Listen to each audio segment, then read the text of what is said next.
Fala aí, arquiteto Júlio na área. Fala, engenheiro Jonas na área. E começamos mais um AEC Tech. Aquele podcast de tecnologia na arquitetura, engenharia e construção. Bora lá, Jonas. E hoje nós vamos ter um bate-papo aqui muito bom sobre Open BIM. Isso aí. Vou conversar hoje com o Carlos, referência aí no Open BIM no Brasil. Acho que até tá em contato com a galera do mundo todo aí, né? E então a gente vai poder falar bastante aí sobre um assunto que para muitos às vezes é místico, né? E a gente vai aqui para desmistificar. Então, obrigado, Carlos, por estar aqui presente. Obrigado. Eu que agradeço aí o convite, né? Estou à disposição. E você falou um negócio que é místico, né? Uhum. E aí, isso lembrou lá os primórdios, quando eu comecei a estudar IFC. E não tinha... Hoje em dia tem pouco, né?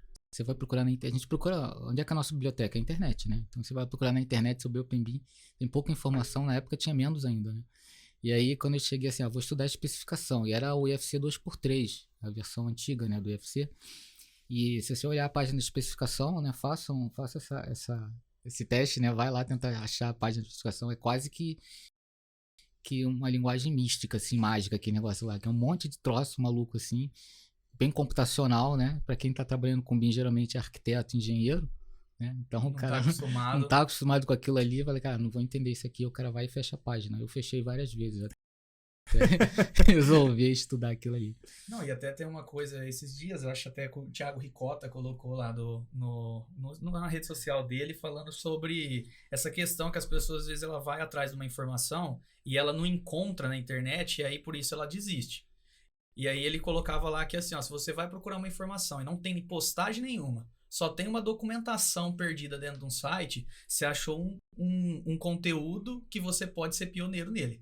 Então, toda vez que você se propõe a ir atrás de algo que ainda não acha na internet, né, quer dizer que você pode se tornar pioneiro naquilo. Lógico, pode ser uma coisa que vai se tornar obsoleta, mas pode ser que aquilo você consegue ser pioneiro. E eu acredito que no IFC essa é uma das questões, né? Quando você falou aí que lá atrás achou, e até hoje ainda continua a ter pouco conteúdo, né?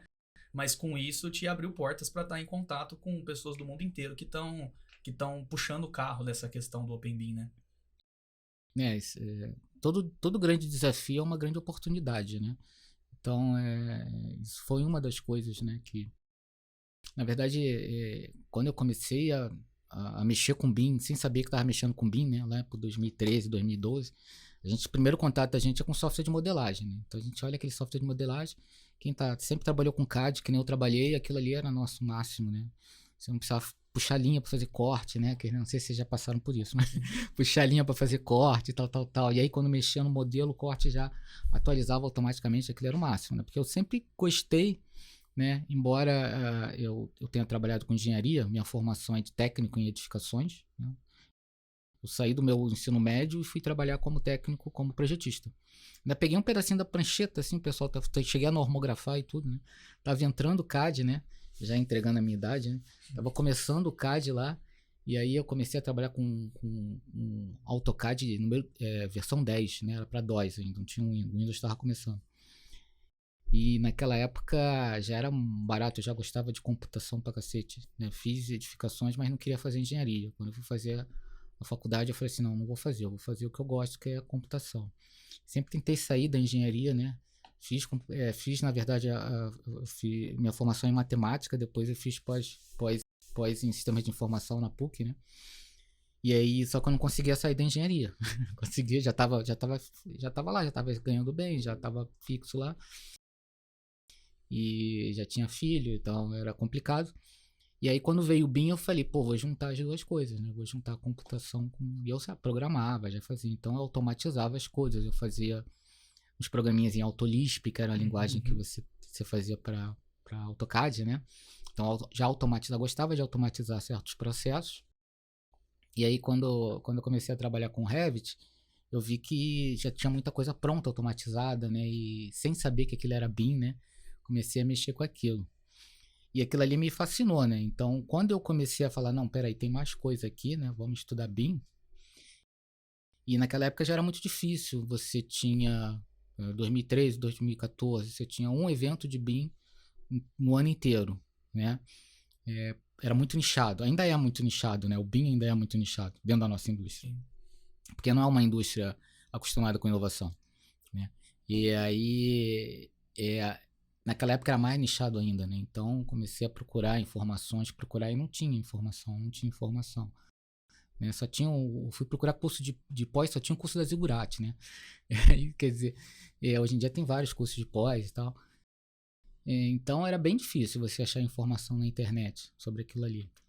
E aí, quando eu já estava entendendo um pouco mais de BIM, foi que eu ouvi falar de IFC. Né? E aí foi um camarada que eu conheci, o Daniel, né, que me mostrou. Ele já mexia com IFC, já tinha feito uma tese de mestrado, né, sobre isso e tal. Aí foi quando eu falei assim, quando eu vi aquele negócio ali, eu falei, caramba, isso aqui é o BIM de verdade, é o BIM raiz, né? Independente de tecnologia. Né? Eu vou estudar isso aqui. E aí foi aquilo que você falou, você procura na internet, não acha nada, né? E tu, cara, quanto mais difícil é, mais dá vontade de aprender aquilo ali, né? E foi na marra, né? Foi tentando ler a especificação, tentando pegar a parte computacional, que para mim não era difícil, porque eu já mexia com programação, né? Essas coisas, e aí foi caminhando até agora. Hoje em dia tá muito mais fácil, né? Mas o IFC, tanto o BIM quanto o IFC ainda é muito nichado, né?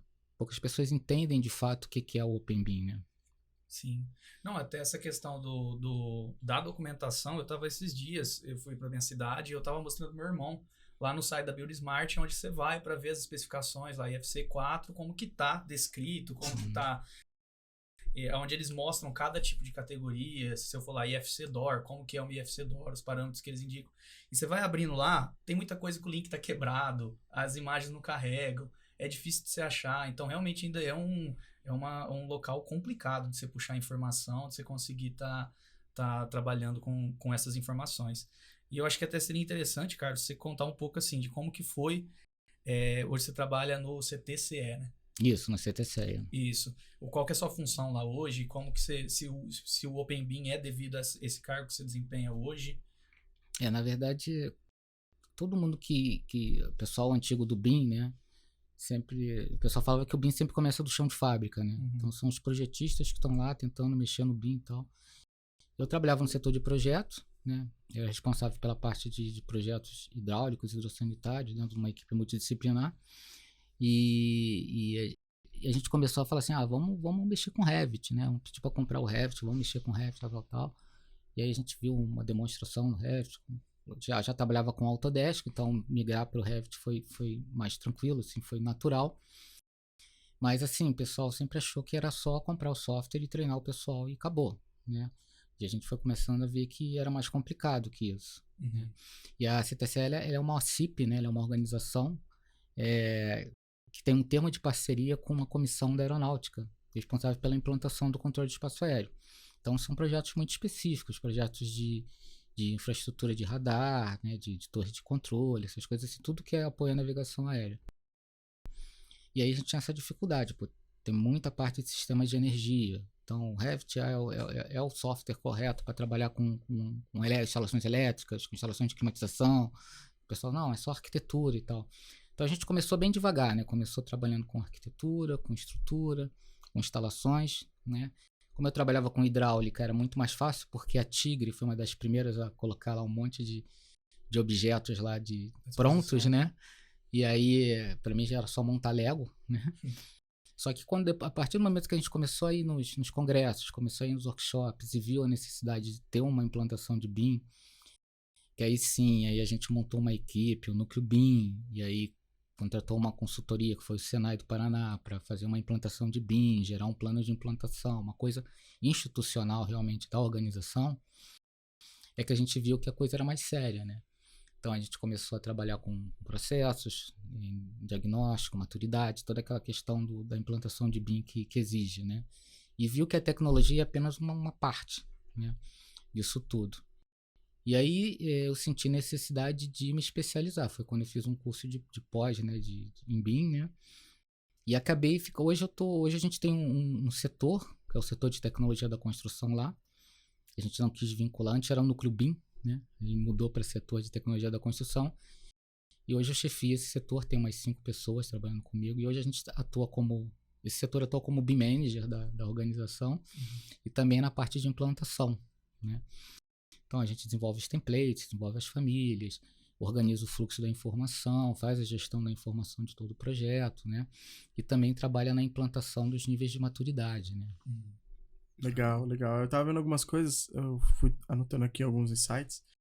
Carlos, o primeiro deles você falou que você começou lá em 2012, né? Isso, 2012, 2013. Tava dando uma olhadinha também, iniciei ali em 2010, mais ou menos, no BIM. Depois de 2012, eu trabalhei um tempo numa empresa que ministrava cursos de Revit, ArchiCAD e tudo mais, né? E eu também, antes um pouquinho de entrar nessa área de BIM, eu servi aeronáutica, eu trabalhei um tempo aqui em São Paulo, no Parque Material Aeronáutico de São Paulo, e eu fazia o levantamento e o cadastramento ali das atualizações das bases cadastrais de levantar, pegava aquele rolinho de fita métrica, media, ia no AutoCAD, desenhava um mega computador lá, uma plotter gigante, falava, meu Deus, eu não via tecnologia. Ou era a tecnologia daquela época. Aí eu lembro que eu trouxe o SketchUp na época, né? Falei, deixa eu trazer um sketch aqui, a galera, nossa, 3D, girava o corte, que é que você falou do corte, né? Era um perrengue pra nós fazermos os cortes. Então eu convenci a galera mostrando o 3D gerando o corte do sketch automático. E ali foi quando eu falei, poxa, isso aqui tá... Será que isso aqui como... Não se falava em BIM, né? Porque depois de um tempo, quando eu fui trabalhar numa outra empresa de arquitetura e me denominaram BIM Manager na época, eu achei legal porque tinha um manager, mas, né? Manager é importante, né? Agora deixa eu ver o que é esse tal de BIM aí, né? E na época eu me deparei com isso, né? Eu lembro que eu conheci algumas pessoas do mercado já de BIM, mas eram muito poucas naquela época, e a maioria desse conteúdo eu tinha que consumir fora do Brasil. Eu tinha que Google da vida, né? E assim, primeiro, o que um BIM Manager faz? Não tinha nada falando o que era um BIM Manager. Muitas pessoas pegam um cara que mexe com Revit e colocam ele como BIM Manager. Você é o BIM Manager, parabéns. Né? E aí eu comecei deixa eu ver uma pós-graduação, eu fiz no IMBEC, que foi a primeira pós que teve aqui em São Paulo, nem tinha antes nas outras instituições, hoje tem bastante, igual você diz, em 2014 não tinha, foram poucas pós que surgiram naquela época, mas tinha muitas pessoas querendo ali criar um ecossistema, sabe, um networking e tudo mais, de, galera, como que a gente coloca isso aqui no Brasil? Não tinha tantos documentos, não tinha ainda o documento de Santa Catarina, a gente ainda estava muito ali, o máximo que eu tinha era o guia do manual de BIM, que era aquele que foi traduzido de inglês para português, né, que é uma bíblia, e depois agora eu já tinha outras versões, né, mas na época foi o meu, vamos dizer assim, meu norte, falei, aqui eu tenho uma bíblia e eu tenho a internet para poder correr atrás, né, e eu simpatizei disso que ele falou, do OpenBIM, porque na época a gente já queria trabalhar com o IFC, né? Fala, vamos trabalhar com o IFC, porque, poxa, é democrático o negócio, você consegue trabalhar com cada um no seu programa, não precisa mais de AutoCAD e tal. E aí, quando a gente vai pra realidade, né?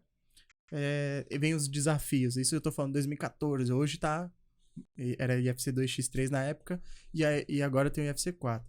Pergunta que eu tenho dado de tudo isso que você apresentou é assim, você viu que alguns programas têm, assim, as suas dificuldades. É claro que eu sempre, quando eu vou analisar um software, eu analiso o custo operacional, mercado, se ele é paramétrico, etc, etc, etc. Minha pergunta para você é, dado nisso tudo que você tem vivenciado desde 2012 para cá, e hoje você trabalha com o OpenBIM, né? Eu queria entender como que você chegou no OpenBIM. Por exemplo, eu dei uma experimentação no Revit, fui tentando aqui, tentando ali. Como que você chegou no OpenBIM e como que você chegou ali no Blender, por exemplo? Queria entender um pouquinho o caminho ali, como é que fez para você chegar lá. O caminho é sempre tortuoso, né? Nunca é retilíneo. Primeira vez que eu ouvi falar de IFC foi através do Revit. Eu falei, tem esse formato IFC, para que serve? O formato, para mim era um DXF da vida, né? É um formato de comunicação, né? E aí a primeira vez que você tenta exportar um IFC não funciona, dá tudo errado. E aí você odeia IFC. A primeira vez você odeia IFC e tal. Mas quando eu comecei a entender melhor o IFC, quando eu conversei com muita gente, a gente no processo de implantação, a gente teve a gente fez um negócio bem legal, porque essa formação de núcleo BIM dentro da empresa, as empresas que mantêm, que criam um grupo de inovação dentro da empresa, elas desenvolvem muito mais rápido, né? Então, o fato de a gente botar um núcleo BIM, esse núcleo BIM, eram 5 pessoas, né? São as mesmas 5 pessoas que estão hoje no setor. Trocou um ou outro, mas a base é a mesma. E quando você tem essas pessoas dedicadas a um projeto, que é um projeto de implantação de BIM, né? Você tem praticamente um laboratório de BIM, né, na tua empresa, e você tem um desenvolvimento muito rápido, muito grande, né? Então, a gente visitou várias empresas, a gente visitou vários lugares, a gente visitou várias organizações, instituições. E aí, quando a gente começou a entender aquilo ali, quando eu comecei a entender o IFC, o Open BIM, né? Um BIM padrão aberto, né? Eu falei assim, nossa, isso aqui é muito bom, cara. É muito legal, quero entender melhor. Aí quando você começa a estudar o padrão e ver que tem um monte de coisa no padrão, né? Que é legal, mas por que isso não é utilizado, né? Você começa assim, pô, por que não é utilizado? Né? E aí eu percebi que o problema não era o padrão, né? O problema é que os softwares não estavam utilizando o padrão da forma adequada, né? Então eu comecei a ver, mas de que forma que eu posso usar isso, né? De uma forma mais adequada. Tem software, comecei a pesquisar softwares que trabalham com isso. E aí eu dei de cara com o IFC OpenShell, que é uma biblioteca em Python, né? Para trabalhar com IFC de forma mais fácil, para facilitar o trabalho de IFC, com IFC. E esse IFC OpenShell começou com eu esqueci o sobrenome dele, mas é o Thomas, né? O Thomas criou, na tese dele de mestrado, ele criou essa biblioteca em C e Python, né? Para fazer parse. A gente fala fazer parse, né? Ele vai pegar o arquivo IFC e vai jogar para a memória de uma forma assim, estruturas de objetos de forma que você consiga trabalhar mais fácil, né? Então isso hoje está super desenvolvido. O IFC OpenShell é a base do Blender BIM, por exemplo. É a base existem várias bibliotecas que trabalham com IFC em várias linguagens, mas o IFC OpenShell está extremamente maduro, né? E permite você fazer muita coisa. Então comecei a programar mesmo em Python e pegar informações do IFC. Que época isso aí, Carlos? Ah, cara, é complicado, porque eu não lembro nem o que eu comi agora. Mas assim, isso foi em 2000. Isso já foi em 2019, 2020. Eu acho que é por aí, que já tem alguns conteúdos seus lá de IFC OpenShell. Já tinha começado a implantação, começou em 2018 oficialmente lá no trabalho, e aí eu comecei, foi muito rápido. Em 2019 a gente já estava criando um workshop, já tinha um projeto piloto lá, e que foi, hoje vendo aquele projeto piloto, nossa, eu acho horrível. Nossa primeira modelagem. Piloto, mas foi feito, né? Não, foi feito, foi legal. Mas assim, comparando hoje como a gente modela, né? A parte de estruturação da informação, né? Depois eu me especializei muito nessa parte de como estruturar a informação, né? E o IFC trouxe muito isso para mim, né? Como que se estrutura uma informação num modelo de informação, né? Então os caras, você imagina, né? Os caras na década lá de 1900 e pouco, né? 1990 alguma coisa, os caras se debruçaram em volta de uma mesa e falaram assim, pô, a gente precisa criar um padrão aberto para todos os softwares entenderem e tem que ser o BIM, né? E a gente entende que o BIM, a gente pensa que o BIM é um 3D com informação, mas na verdade é muito mais que isso, né? O BIM são objetos computacionais, né? Que representam elementos do mundo real, e esses objetos têm propriedades, atributos e relacionamentos, eles se relacionam entre si, né? Então, um modelo BIM, ele tem esses objetos com propriedades, mas ele tem esses relacionamentos. O relacionamento que é o difícil lá de entender nele, né? Se eu tenho um ambiente, esse ambiente, sei lá, pode ser modelado, mas esse ambiente pertence a um pavimento, esse pavimento pertence a uma edificação. Já tem um relacionamento de agregação. Se eu tenho uma parede que tem um vão, esse vão é um espaço vazio, essa parede, esse vão pertence a alguma parede, digamos. E essa parede, esse vão pode ser preenchido por uma janela ou por uma porta. Então isso é um relacionamento também. Então esses relacionamentos eles existem, né? E voltados para a construção. Então os caras desenvolveram uma forma de colocar esses objetos todos com informação, com dados. E esses dados têm que se transformar em informação para que todo mundo que trabalhe com todas as fases do ciclo de vida do empreendimento possam consumir informação a partir desses dados. Então não é um trabalho muito fácil, né? Porque eu vejo uma porta, como arquiteto eu vejo de um jeito. Como orçamentista eu vejo de outro. O cara que vai fazer a manutenção já vê de outro, né? O cara que vai fazer a instalação da porta já vê de outro. Já vê ali a mão de obra dele, o equipamento que ele vai gastar, né? Então você precisa associar todas essas informações que todo mundo usa. O IFC é isso, né? O grande padrão, o esquema IFC, ele tem que englobar tudo isso. Por isso que pouca gente sabe tem muita gente que fala de MVD, mas não sabe o que é um MVD, né? Que é o Model View Definition. Quando você importa, você exporta um IFC, você nunca exporta o IFC, você exporta um Model View Definition. Por quê? Porque o esquema completo como um todo, ele atende desde a concepção até a manutenção, até os facilities, né? E aquele software que vai trabalhar com IFC só para fazer dimensionamento estrutural. Então ele não vai, não tem que se preocupar ali com a parte de manutenção, com a parte de... Então ele não precisa entender todo o esquema de dados, né? Ele entende apenas um subesquema, uma parte do esquema. E essa parte do esquema é o Model View Definition, é uma visão, né, do esquema geral. Então isso aqui é o MVD. Na Build Smart, se eu não me engano, tem até uma relação dos softwares e quais são os MVDs qual que ele está certificado para emitir, né? Isso, tem uma coisa assim. A Build Smart, ela certifica, né? Que é um processo que não é muito barato, é caro, né? o desenvolvedor pode botar o software dele para ser certificado, paga lá um valor. E aí a Build Smart certifica aquele software que ele exporta corretamente nesse MVD, importa corretamente nesse MVD, entendeu? Então eles fazem mais ou menos isso. Eu acho dois pontos importantes que ele falou aqui. Primeiro, assim, para quem tá escutando o podcast, às vezes não sabe ainda tudo isso que a gente tá falando, porque a gente fala muito sobre tecnologia. Dentre eles o BIM, o software, entre diversos outros, faz parte dessa sinergia. O pessoal que tá escutando, o IFC é uma sigla chamada Industry Foundation Classes, e a gente tem algumas traduções desses modelos digitais, que foi o que eles falaram, que a gente chama de IFC. Então seria um padrão aberto para que todo mundo pudesse se comunicar. Não tem uma propriedade intelectual de nenhuma empresa, certo, Carlos? Isso, exatamente. E aí dentro disso tudo, duas coisas que eu vi aqui que o Carlos falou que eu achei bem legal.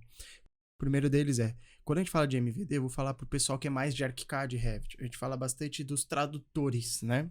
Então quando eu vou exportar, o ArchiCAD até tem lá os tradutores. Eu vou exportar para o Revit. Ele criou uma forma como ele se comunica melhor o IFC para o Revit. Aí tem um outro tradutor pro CIA. Ele vai lá e coloca, esse tradutor do CIA vai conversar assim. Tem um outro tradutor pro Tecla. Ele vai lá. Então, tem empresas, né, que nem a Graphisoft, que já trabalha bem esse mapeamento. Então, no entanto, que se a gente for falar ali, eu não conheço tanto o Blender. Conheço a fama do Blender, desde a época, tirando a parte do BIM, né, da parte cinematográfica e tudo mais. Mas uma coisa que eu percebi que tem no SketchUp, o SketchUp é um pouco mais simples nesse sentido, mas no Blender e no ArchiCAD, por exemplo, é a possibilidade de você fazer os mapeamentos, né? Você não depender 100% de ter que usar uma ferramenta para ele sair daquela forma, né? O ArchiCAD, ele trabalha lá, você pode ter uma viga e fazer uma sanca, você pode fazer uma bancada, você pode fazer uma marcenaria, você pode fazer uma viga. Só que na hora que você vai mapear o UFC dela, você pode falar, tá, o que ela é essa viga?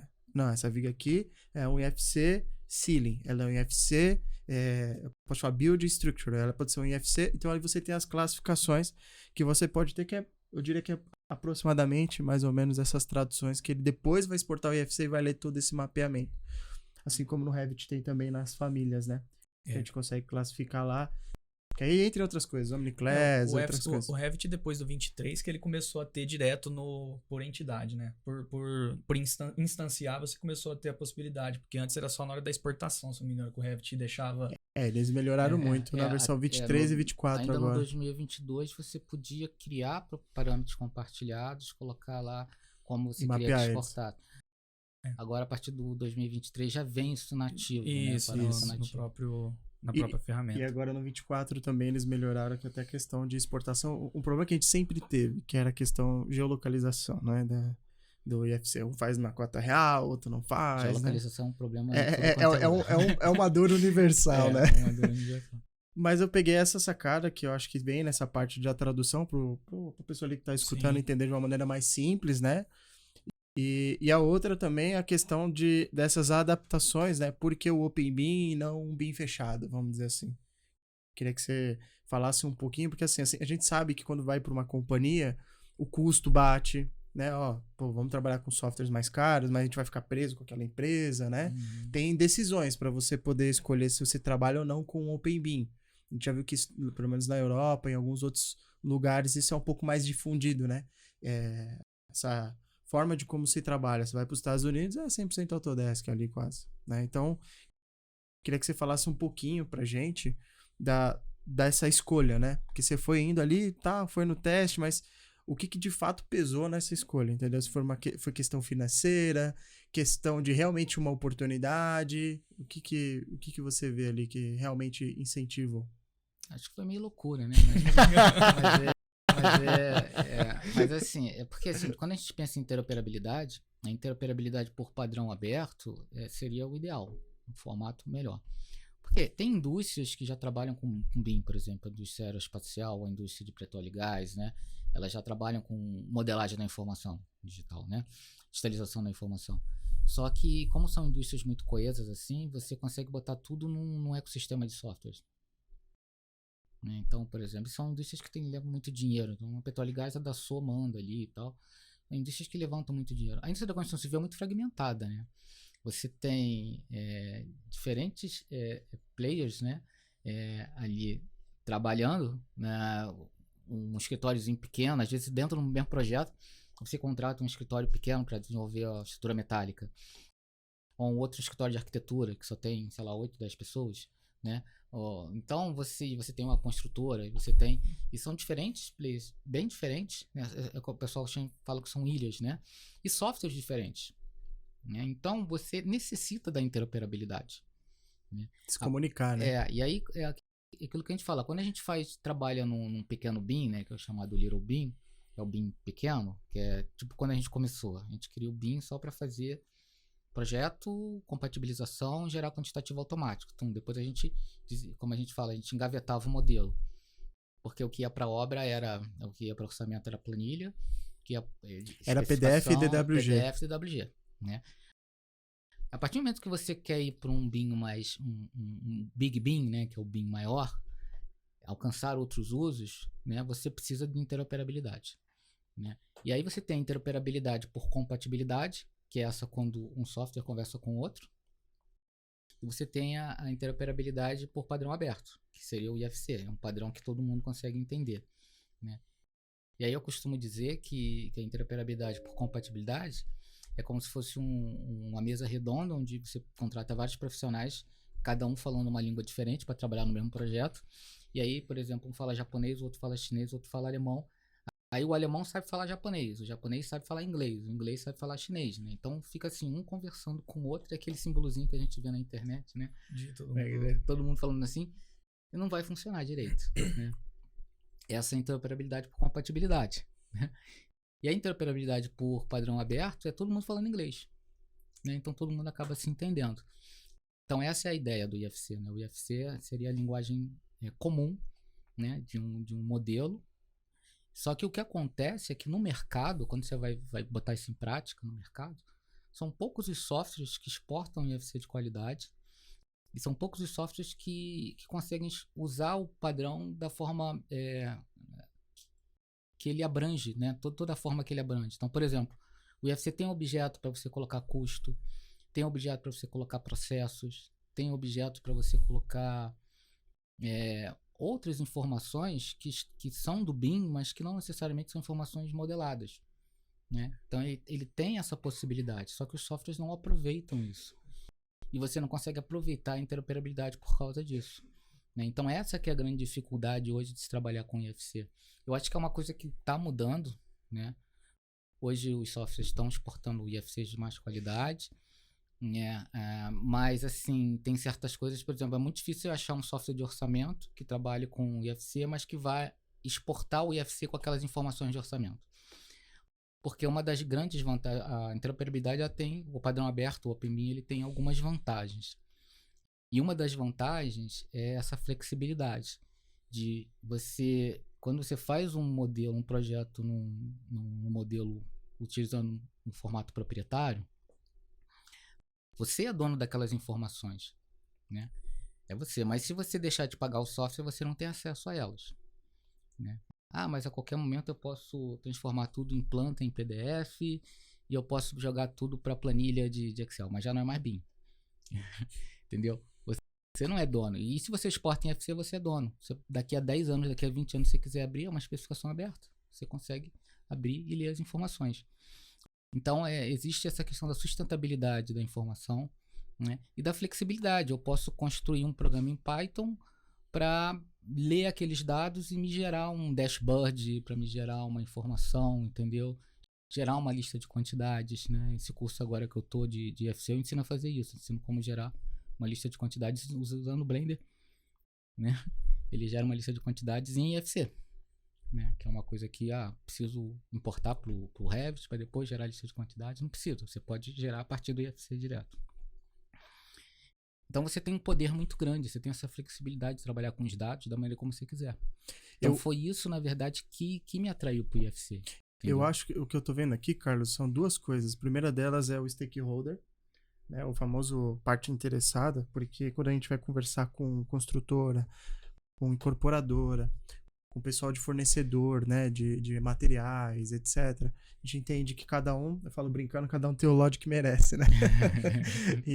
E a gente também tenta definir com eles, até falei hoje, eu acho que foi ontem mesmo com o Jonas, foi Jonas, a gente tinha que criar um padrão, nosso aqui interno, pelo menos, que fosse o que tivesse o máximo possível de informação. Por quê? Porque a partir do momento que eu trabalho com todos os stakeholders, eu consigo ter um BIM que ele atenda a todo mundo. Mesmo que se o cara quiser pegar só a arquitetura. Mas ele tem uma capacidade de fornecer informação para qualquer um. Só que a gente também percebe que, por exemplo, tanto o arquiteto quanto o engenheiro, às vezes ele não sabe dessa dimensão de coisas que ele tem que fornecer. Poxa, eu fazia 2 linhas, depois eu fui fazer uma parede, agora eu virei um construtor, né? Agora eu virei um fornecedor, agora... Então, isso gera um conflito nas empresas, porque o cargo já não começa a ser o que era antes, ou tá tendo uma exigência da construtora, de outras empresas, que aquele cara não entregava antes. Então, ele tá tendo muito mais responsabilidade. Quando a gente fala de gerenciar e fornecer os dados, né? Então, a parte do stakeholder pra gente, a gente já percebeu desde até na entrevista que eu fiz com a Stefânia, falando sobre VDC, e a gente viu, putz, olha o papel que é você criar tudo isso desde o começo com a parte interessada, né? Com o cliente final. Porque senão o cara tá comprando uma coisa que ele não tá comprando. Né? Ele não tá comprando um BIM, né? Ele tá comprando um Little BIM, ele tá comprando alguma outra coisa, mas é um PDF, DWG e um Excel. Ele não tá comprando no final o modelo. E essa é uma grande briga que a gente tem com o mercado, justamente que a gente até fala que BIM tem que virar obra. Não adianta nada a gente estar fazendo tudo isso e no final entrega um PDF ou um DWG. Eu até tento nas minhas aulas colocar na última aula, no último segundo, como é que manda o PDF DWG, porque eu acho que é o que é menos, na minha opinião, menos interessante. O grande esforço está na parte de gerar o modelo, né? E aí quando você fala para mim, não, tem que mapear, que dá para fazer isso, que dá para usar aquilo, eu queria entender um pouquinho assim, provavelmente deve estar surgindo um monte de oportunidades, né? Porque não se tinha vamos dizer, um documento antes que todo mundo pudesse checar, porque quando os alunos chegam pra gente e falam, professor, como que eu tenho que fazer esse tal da parede cebola aí, ou composto? Por que eu tenho que modelar dessa forma? Não, porque a informação ela é gerada assim, você quantifica assim e tal. Tá, mas eu fazia no CAD 2 linhas, fazia um corte, complementava, jogava um hatch, por que agora eu tenho que fazer isso? É complexo, pelo que eu vejo assim, ministrando treinamento e falando com arquitetos, que a responsabilidade deles é outra hoje, não é a mesma anterior, não é as mesmas habilidades que eles tinham, eles precisam gerar novas habilidades. E isso incomoda o mercado, entendeu? Então, como que você vê isso hoje quando trabalha com OpenBIM? Porque eles estão percebendo que assim, tá, eu vou entregar um IFC, só como que eu sei se o meu IFC é de qualidade? Como que eu sei que o IFC que eu estou entregando é um BIM de fato, né? Como que porque eles ficam muito com essa... tem alguém que eu posso seguir que tem um documento que eu tenho que modelar no Revit, no ArchiCAD, no Blender, no SketchUp, qualquer programa que ele tenha que entregar dessa forma, porque eu sinto que eles têm muita insegurança. Acho que essa é a palavra.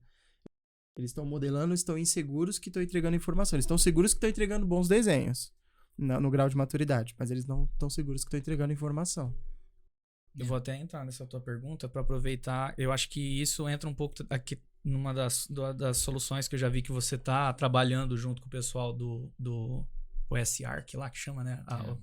Do IDS, né? Você tem feito algumas, né?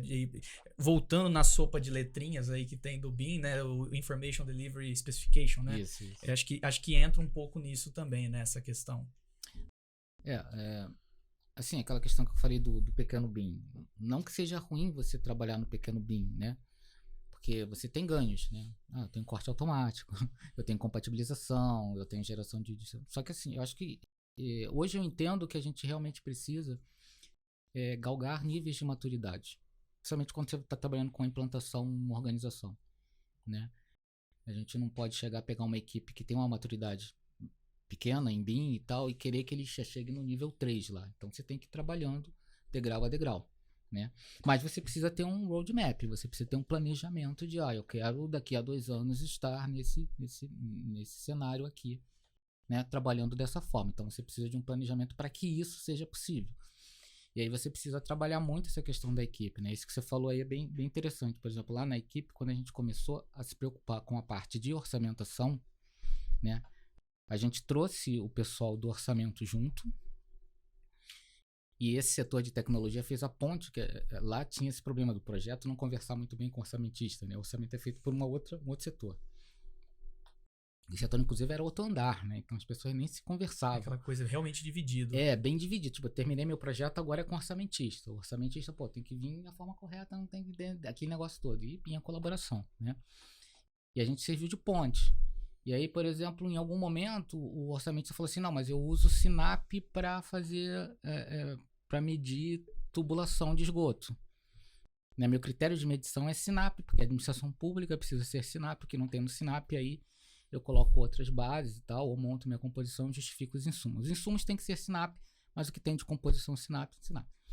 E o Sinap, como é que o Sinap, a gente vai pegar? Então, como é que o Sinap mede tubulação? Ele separa a tubulação prumada, né, de ramal e subramal, né, e rede externa. Por quê? Porque são coeficientes de mão de obra diferentes. Então, quando você está modelando um objeto, você não está modelando o objeto que você vai comprar na loja, você está modelando um serviço. Você está modelando aquela tubulação instalada naquele local. Então, o que foi necessário para instalar aquele tubo ali? Foi necessário uma escavação, foi necessário comprar, foi necessário a logística, trazer o tubo até aqui, foi necessário o equipamento que o cara gastou.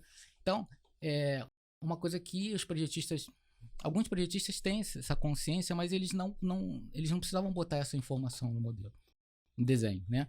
Desenhava o tubo lá, o cara sabe que isso aqui é uma aprumada. Mas como agora a gente está trabalhando às vezes muito com software, entender, né? Eu preciso diferenciar um tubo que é aprumada de um tubo que é ramal.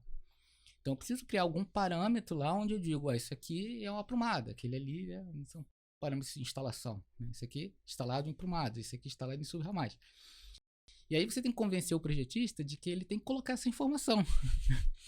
Ele desenhou o tubo, tá na cara que isso aqui é uma aprumada, né? Isso aqui é subramal, ramal tá na cara. É óbvio, né? É óbvio, né? Mas aí, já que você está automatizando o processo, isso vai ser lido por um software de orçamento que vai quantificar automaticamente, ele precisa identificar. São serviços diferentes, tem códigos diferentes, porque tem coeficientes diferentes, os preços são diferentes. Na instalação da aprumada tem um preço, a instalação de ramal tem outro. Mesma coisa, eletroduto aparente e eletroduto embutido. São preços diferentes. Então, eu preciso, tudo que tem preço diferente, eu preciso diferenciar. Preciso criar algum parâmetro, alguma forma de diferenciar. E aí, isso é modelagem orientada a serviço. Você precisou fazer uma modelagem orientada a serviço, você precisa trabalhar com o projetista, né? Mudando o processo dele. Por isso que a mudança do CAD para o BIM ela é disruptiva. Eu digo que a mudança da prancheta para o CAD não foi tão disruptiva, porque você saiu de uma ferramenta para outra ferramenta, mas continuou sendo desenho. Teve mudança, mas não foi tão disruptivo, né? Se o cara faz o CAD errado, ele bota tudo em layer 0, né? Que o pessoal faz. Ainda assim funciona, vai para a obra e o cara faz. Mas se o cara não bota a informação, em algum momento ali, ou dá pau no orçamento, ou dá pau... Porque você automatizou o processo, você cria padronização, né? Então, o IFC nada mais é do que isso, do que criar padronizações, né? E o IDS é uma outra forma de padronizar, né? Só que nesse caso, que o OpenBIM, a gente pensa que é só IFC, né? Mas o IFC, ele faz parte do ecossistema do OpenBIM. A gente tem o BCF, né? Que é o padrão aberto de comunicação. E a gente tem o IDS, que é o padrão aberto quando você define requisitos de informação.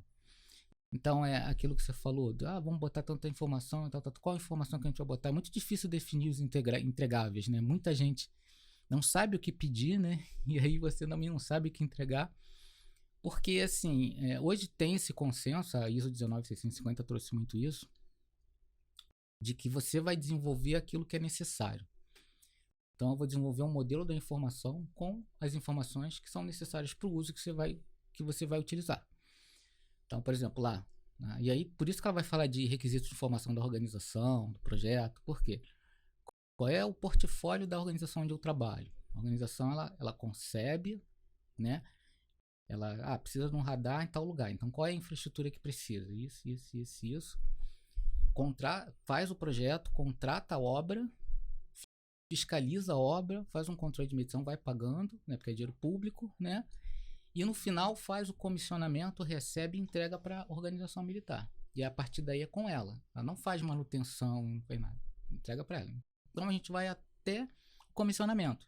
Então todos os usos que tem da concepção até o comissionamento são os usos que a gente embarca lá. A gente cria modelos de informação para atender todos esses usos, né?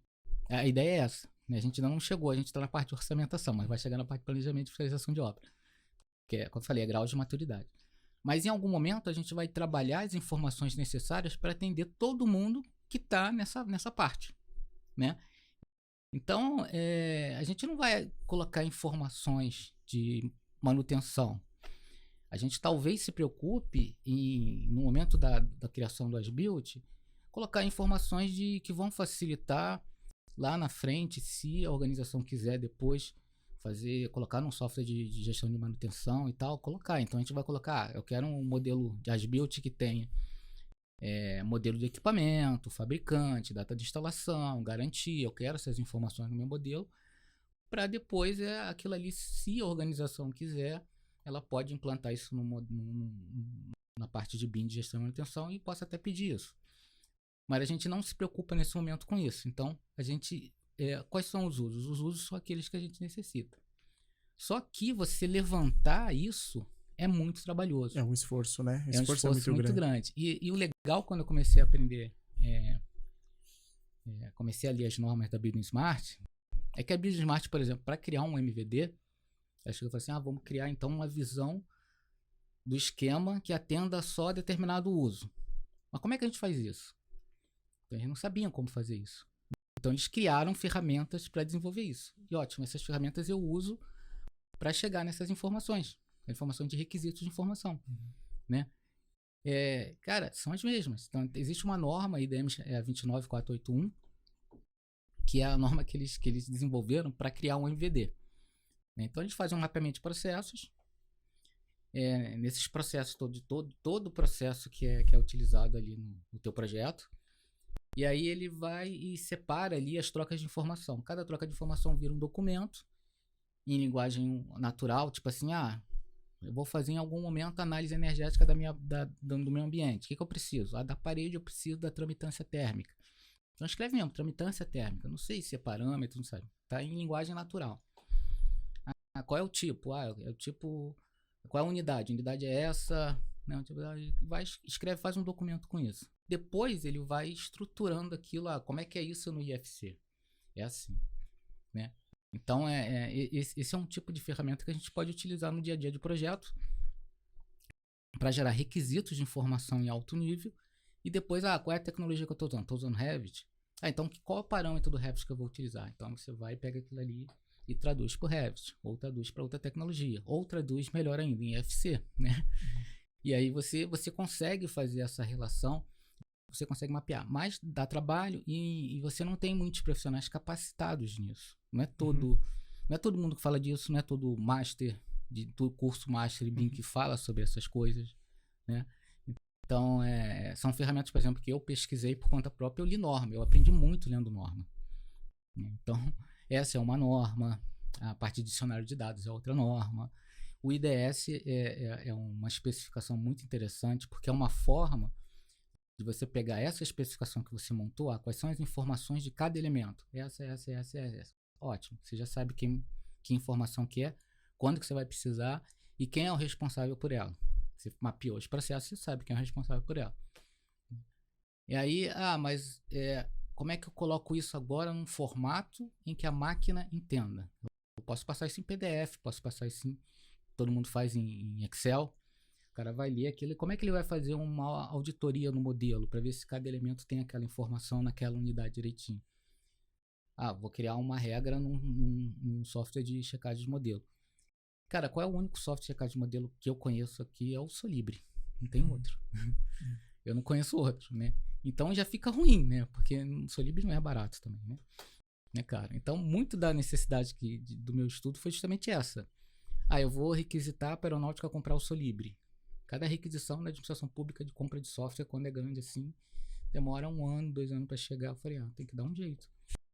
Aí eu vi que o Blender fazia, né? Aí o Blender fazia auditoria em cima de IDS. Então eu comecei a construir os meus IDS para fazer auditoria de modelo IFC.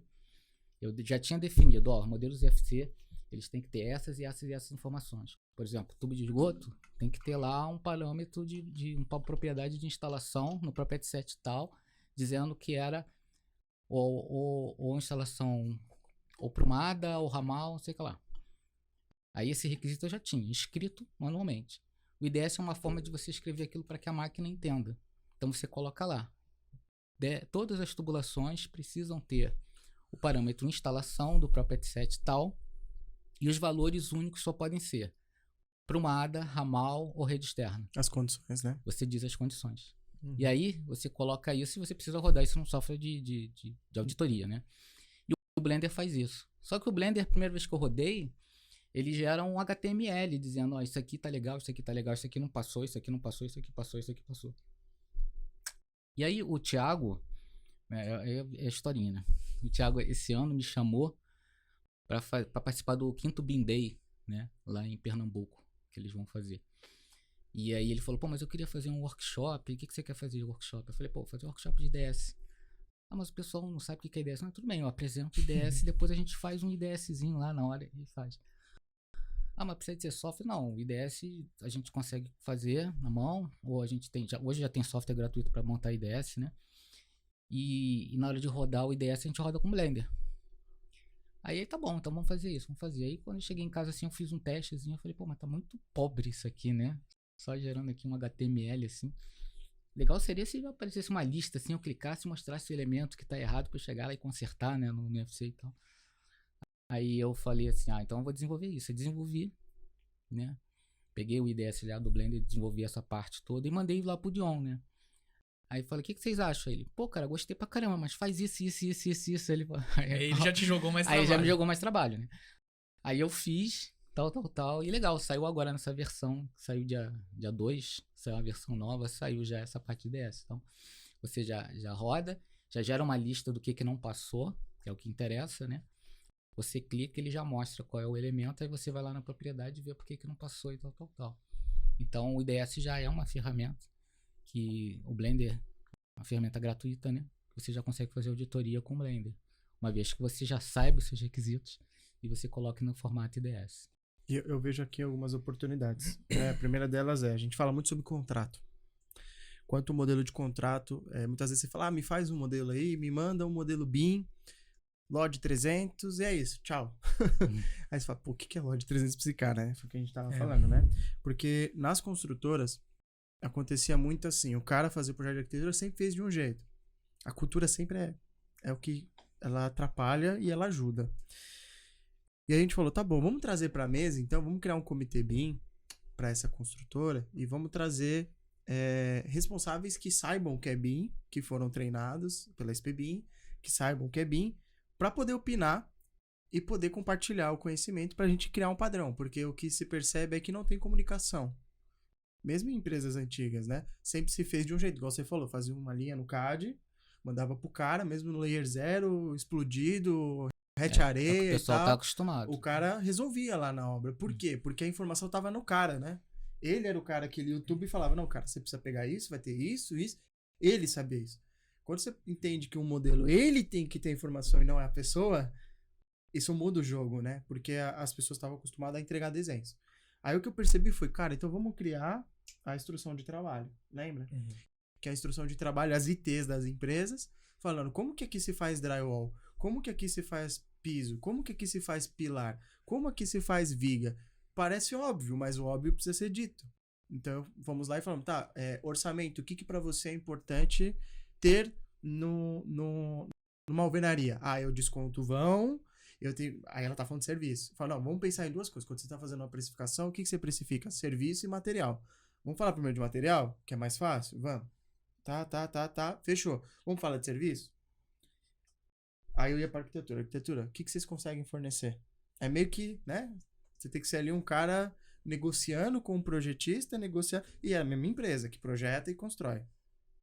Aí eu falava, galera, mas para onde a empresa quer ir, né? Qual é o objetivo do BIM dessa empresa? Fazer orçamento, planejamento, fazer projeto. Então, se esse é o objetivo da empresa, eu não estou falando que é o objetivo do Carlos e nem do Jonas. A gente tem que tirar os nossos objetivos da mesa e entender qual é o objetivo da companhia. Se o objetivo da companhia é esse, a gente tem que se comunicar e chegar para atender lá. Porque alguém ganha, alguém perde. Dificilmente todos ganham, né? Porque aquilo que eu falei, a arquitetura não estava acostumada com uma coisa, e aí começam a sugar demais ali, ó, você tem que trazer isso, trazer isso, trazer. Ao mesmo tempo, o cara do orçamento não quer trabalhar, porque o cara tá querendo fazer o quê? Não, eu quero clicar um botão e sai tudo. O que eu entendo, chegou num ponto que eles falaram, Júlio, vamos fazer o seguinte, já que tá tendo dificuldade de arquitetura com orçamento, posso entrar no modelo lá do Revit da arquitetura e ficar mexendo? Eu falei, faz isso para você ver o que vai acontecer, o relacionamento seu com o arquiteto. Então eu entendia que além da comunicação, da cultura, dos procedimentos e padrões, a gente tem um problema, que era o cara gera o modelo, e aí tem um cara que fala, tá, até aqui a minha arquitetura atende os requisitos. Quando vai para lá, quem você vai contratar, a interligação com a Sinap, o serviço, é problema seu, orçamentista. O meu problema é te fornecer essa informação nessas condições. E aí onde ele barrava, porque dependendo da solução que você adote, o cara queria ter condições de que ele pudesse imputar novos dados e depois ele pudesse atualizar. Vamos dizer assim, como se chegasse o IFC daquele modelo, ele falasse, tá, deixa esses campos disponíveis e eu vou fornecer essa informação. Que aí quando ele for mandar de novo, eu só atualizo esses modelos e as minhas informações eu controlo daqui para frente. Foi quando eu entendi que existem duas partes, né? Isso demorou para eu entender. Que era a parte de quem concebe, quem desenvolve e quem analisa, né? Então a gente tem duas frentes separadas. A pessoa que o orçamentista, ele analisa, né? Ele analisa dados, ele é um analista de dados. Quando ele fazia levantamento na mão, ele tinha que fazer porque aquela informação ele não tinha, mas ele precisava daquele dado. E com aquele dado ele fazia uma composição de custo, montava planilha, etc, né? Foi quando eu tive que barrar num ponto e falar, tá, vamos resolver um problema que é criar as ITs, porque a gente cria um padrão, e aí tinha ainda uma dificuldade, que a empresa tinha em São Paulo e no Rio. Então a gente tinha que ainda ter um padrão de comunicação, porque São Paulo e Rio trabalhavam de maneiras diferentes. Então a gente falou, pô, vamos resolver esse problema hoje, que é a comunicação e como se trabalha hoje, mas a gente vai ter esse outro problema que eu já sei que a gente vai ter que resolver lá na frente. Então hoje a gente trabalha só no quantitativo, material, mão de obra e tal, só no material.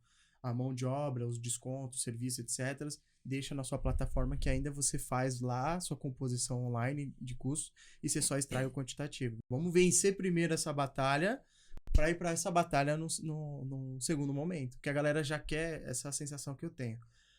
A galera já quer ter tudo com um clique. Uhum. Pum! A bala de prata. Resolveu tudo. Eu falei, galera, vamos resolver por partes, porque você já levantava tudo na mão, você já não tá levantando a mais. Então, né, vamos com calma. E depois a gente vai colocando outras partes, né, outras necessidades, outros requisitos.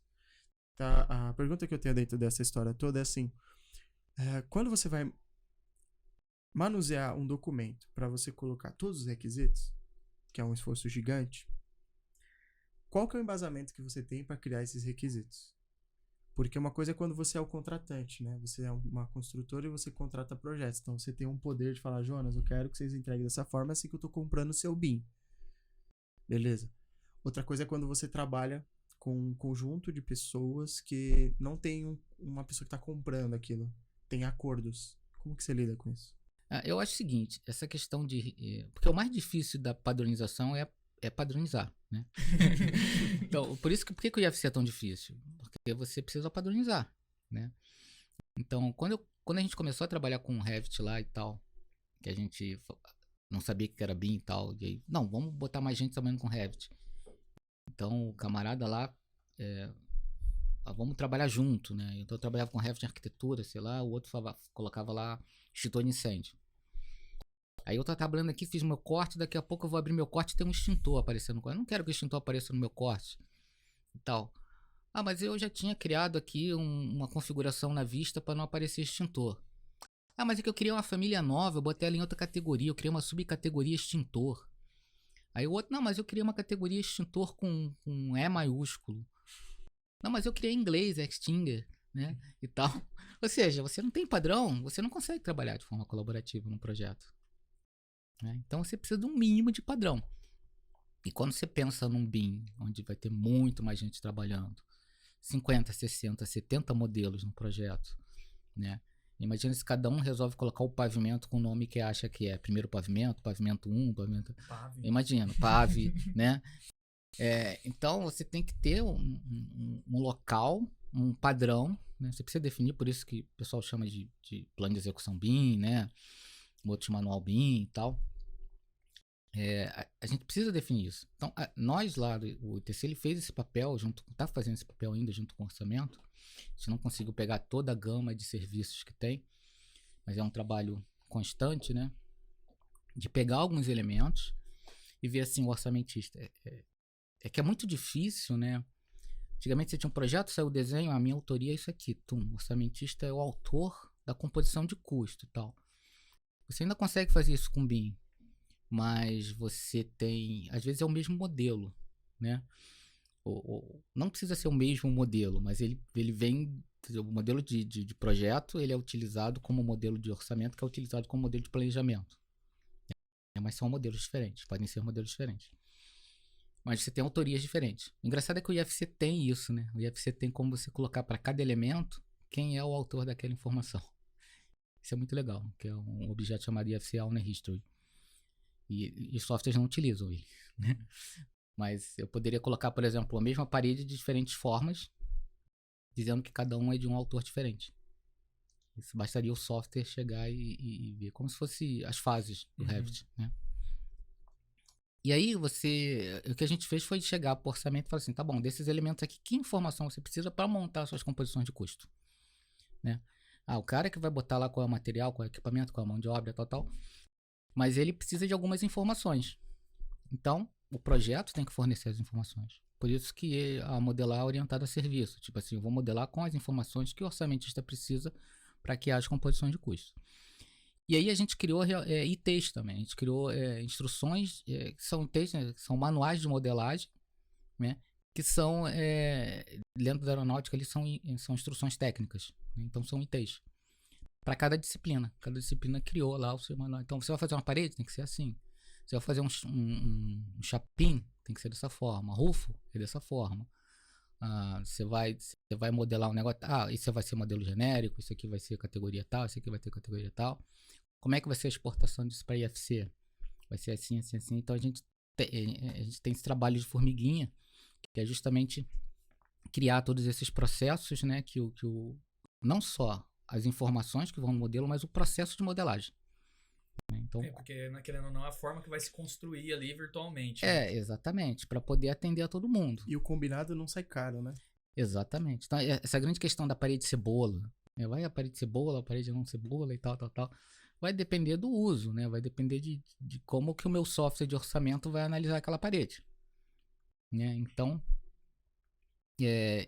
por isso o mapeamento desse processo. Eu mapeio tudo, todos os processos. Então, nesse momento aqui, o processo é tudo que tem uma entrada e uma saída, né? Então, mais ou menos, né? O pessoal de BPMN vai cair em cima de mim. Então, o projetista de instalações, ele recebeu o modelo de arquitetura, né? E vai modelar ali as tubulações dele, né? As instalações. Depois vai sair um modelo de instalações. Então, tudo isso é troca de informação, esse modelo. As trocas de informação não são só modelos, pode ser uma planilha, pode ser uma documentação, mas algumas são modelo. Então, que informações esse modelo tem que ter para alimentar o outro processo? Né? E quem foi responsável por aquele processo? Então, eu coloco o autor daquele processo. Cada caixinha daquela de processo tem um autor, né? Tem um desenvolvimento, tem um outro lugar onde eu descrevo tudo isso. E aí, eu tenho lá que... Então, esse cara é o autor daquela informação. Quando for para o orçamento, ele vai ter que colocar a composição de custos. Vai botar isso dentro do modelo? Não, isso aqui vai no software, vai estar no banco externo, não está no banco externo, mas está linkado com o modelo. Então, tudo isso você precisa definir. E dentro das empresas, isso às vezes, hoje em dia, é um papel muito de consultoria externa. Né? Consultorias que são contratadas para fazer isso. Né? Então, você tem diferentes players ali, né? E alguém que está encabeçando aquele projeto, de repente às vezes é o owner, né, o dono mesmo do processo, fala assim, não, vou contratar a consultoria para decidir como é que faz isso em BIM. E aí esse cara, esse consultor é que vai chegar e vai falar, não, você vai ter que trabalhar assim, você vai trabalhar assim, você vai ter que trabalhar assim. Né? Porque esse é o escopo do projeto. O projeto pede um produto, um entregável, e precisa ser dessa forma. Né? Então você meio que estabelece isso, né? Mas precisa sempre de uma figura de um dono ali para dizer, não, eu quero dessa forma, senão, e botar isso contratualmente. A ponto de chegar e falar assim, se o entregável não for assim, não vai ser pago. Né? E aí você define esses subcontratos, né? A ISO 19650 ela traz um pouco isso, né? Contratantes, subcontratantes, né? E aí você vai definindo os produtos que você quer e dizendo, tem que ser dessa forma. Se não for dessa forma, não vai ser pago. E tem que ser dessa forma, porque senão não funciona, não vai funcionar. E eu entendo aí também o papel do GP, né? Do gerente de projeto, né? Sim. Porque assim, muitas vezes acontece, você vai lá no escritório, é aquele mesmo time, aquela mesma estrutura, aquela mesma infraestrutura, ela tem tudo aquilo lá. E aí você vai chegar no... eu quero colocar BIM aqui na empresa. Tá. Vai ser Open BIM, vai ser gratuito, vai ser fechado e tal. A gente faz uma série de consultorias para entender o rumo que ele cara quer tratar, quanto ele está disposto a investir, o tempo que ele tem de dedicação, o time que ele vai ter. Tem uma série de perguntas para que você possa fazer uma escolha baseada naquela... Por isso que a gente fala que não tem uma bala de prata, né? Ele vai respondendo ali o check-up para entender de fato qual é o melhor caminho para aquela situação na realidade dele hoje. Uhum. E aí a gente percebeu que assim, mesmo fazendo a implantação, seguindo um processo, dando a tecnologia, criando ali, engajando as pessoas, fazendo tudo isso, se a gente não tem, não só como consultores externos, né? Mas se a gente não tem alguém responsável ali para poder fazer a ponte com o consultor ou a ponte com quem está ajudando externamente, vai dar muito problema. É igual os projetistas. Imagina uma empresa que contrata um monte de projeto. Ela pode fazer a coordenação, ela pode fazer as auditorias. Mas quem está ensinando ela a fazer essa leitura? Porque até um ponto ela pode também pedir coisas para os projetistas que os projetistas falam, pô, mas não estava combinado isso. E aí começa a estragar a relação, né? Entre projetista e o contratante. Percebe muito isso, né, Jonas, com o mercado, né? Eu vejo até uma dificuldade, por exemplo, eu sou uma empresa de instalações e eu tenho o meu padrão interno, né? Eles foram lá, fizeram toda uma implantação. E aí ele se adequou a uma necessidade, às vezes, de um contratante maior que ele tinha. E aí ele começa a concorrer num outro contrato que tem outra situação diferente. Ele não consegue adequar, né? O padrão dele não se adequa ao outro padrão que está sendo solicitado agora, né? Acho que esse tem sido, muitas vezes, os desafios, né? Na hora de quem precisa de subcontratar projetistas, né? Que o projetista, às vezes, domina BIM, mas ele não sabe se adaptar a um contrato que tem um padrão diferente ou algo do tipo, né? É por isso que se a gente tivesse softwares no mercado que trabalhassem bem com o IFC seria a solução disso aí tudo, né? Seria uma uniformidade, né? Dessa Porque informação. eu falo assim, eu quero em IFC desse jeito. Não importa se você vai trabalhar em qual software, qual padrão que você vai utilizar, eu quero que no final você mapeie as informações dessa forma. Né? E aí você tem uma certa liberdade, flexibilidade de trabalhar com seus padrões, mas a informação eu quero estruturada desse jeito, no formato IFC. Né? Só que a gente não consegue dar continuidade, né? Às vezes você precisa de um projeto, porque eu penso, tem muita gente que acha que não pode editar IFC, né? É a primeira vez que eu falo com as pessoas, não, mas você vai editar IFC como se fosse um crime, né? É isso. Você editar... Você não mexe no DWG dele não, né? Aí eu tenho que explicar que o IFC, ele não é um PDF, né? O IFC não é PDF. Ele não é um formato fechado, muito pelo contrário, é um formato aberto. E que é mais fácil mexer no IFC que mexer no Revit. Né? Você com um bloco de notas, você consegue mexer no IFC. Né? Se souber o que você está fazendo, você chega lá, você muda o IFC todinho. Né? E com o Revit você precisa do Revit. Essa questão de você mexer ou não no modelo é uma questão mais de fase, né? Tipo assim, é uma entrega tal, né? Então, se o cara entregou para mim, seja em FC, seja em qualquer formato, e não tá do jeito que eu quero, eu vou pedir para ele refazer, eu vou falar, você faz, muda aqui, você me entrega, porque é a autoria de projeto dele. Né? Eu não vou mexer no projeto do cara. Mas às vezes você tá dentro do fluxo de projeto mesmo, trabalhando com IFC. Às vezes eu tô pegando o IFC que veio de um software de dimensionamento estrutural. Né? Quantas vezes a gente não pega, às vezes, por exemplo, lá a gente usa o TQS e usa um plugin para para Conectar com o conectar Revit. com o Revit. Só que o TQS, por exemplo, não entende laje sobre laje. Se eu quiser botar uma base, a gente usa muito base de bomba, base de equipamento, que é uma laje Uhum. sobre laje. Ele não entende laje sobre laje, então ele coloca lá na categoria errada. Então eu preciso chegar lá e acertar. Não, isso aqui Ele é tá no modo semiautomático ainda, né? esse aqui é uma estrutura para servir de base de equipamento, né? Então eu tenho que fazer uma edição. E eu tô dentro do projeto ainda. O próprio projetista, o cara que mexeu no TQS e jogou pro Revit, vai mexer no Revit. Então o IFC poderia estar nesse processo também. Eu mexo no IFC para poder servir de base para outra coisa. Então tem essa parte. E tem outra parte que, pô, se a gente tivesse condições, e aí uma coisa que eu defendo, eu acredito que seja verdade, mas ainda não testei, você criar um modelo de planejamento, terminei o projeto, né? Vou fazer um planejamento da construção. Eu vou construir um outro modelo, baseado naquele modelo de projeto. Por que não pegar o IFC e construir o meu modelo de planejamento em cima do IFC? Aí eu vou botar outras informações. Se eu trabalho com a AWP, por exemplo, eu vou criar uns pacotes, vou botar a informação ali.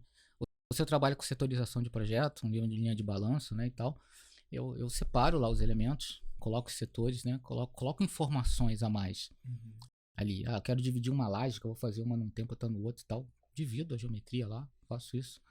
Por que não editar o IFC? Agora eu estou com um modelo de planejamento, não é o mesmo modelo.